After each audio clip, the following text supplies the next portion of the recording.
宰杀田鸡一直让我有一种负罪感，但别人宰杀后让我来偷，这种感觉就轻了很多。所以每次我都是让别人杀后，自己拿回家后再处理。今天用田鸡来给大家整一个干锅田鸡，希望大家喜欢。把田鸡剁成大小均匀的小块，装入小盒装。撒上少许毛沫盐、胡椒面、蚝油提鲜，再淋上少许花雕、干淀粉，一起拌匀，腌制大概10来分钟。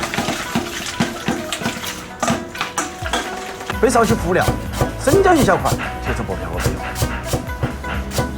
大蒜来几颗，用刀撇破就可以了。大葱一条，切成小指头大小的颗粒。洋葱半个就可以了，改成长条后。青耳底料用刀从中间1分2，再切成小块。红小米辣准备少许，切刀切成小块。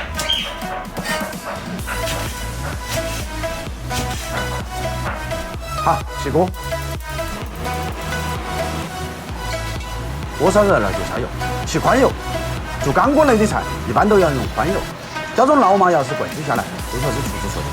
油温6成左右下田，先把田鸡过一遍油，这样吃起来才更香。因为锅有生粉，用炒勺沿着锅的轻轻推匀，以防止粘锅。大概炸个2分钟左右，注意观察田鸡的颜色变化，看到田鸡肉有些微微发黄，就差不多可以了。倒出过好油的田鸡，控油。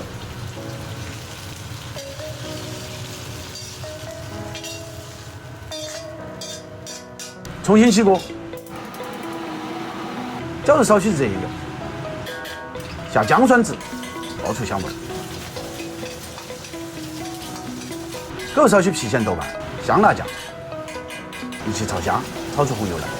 很多人问我香辣酱的牌子，其实就是很普通的富顺，说不上好，也说不上差，凑合着用。把田鸡重新回锅，快速淋上2球花雕，也可以用米酒，大火快速翻炒均匀。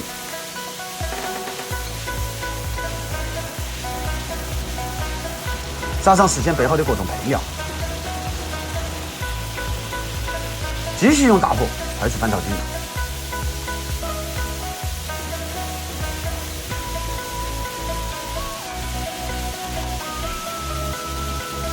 调入别糖、味精、鸡精、胡椒面，淋上少许生抽、陈醋、花椒油，继续翻炒均匀，就差不多可以了。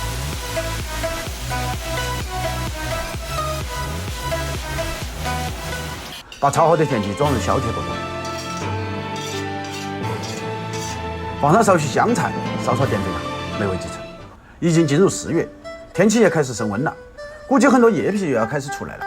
这道干锅田鸡，希望能帮到你们。生活其实最重要的就是2件事情：一是吃饭，2是睡觉。好好吃饭，好好睡觉。一粥一饭，一寝一卧间，都是对生活的态度。我是厨子，下期见。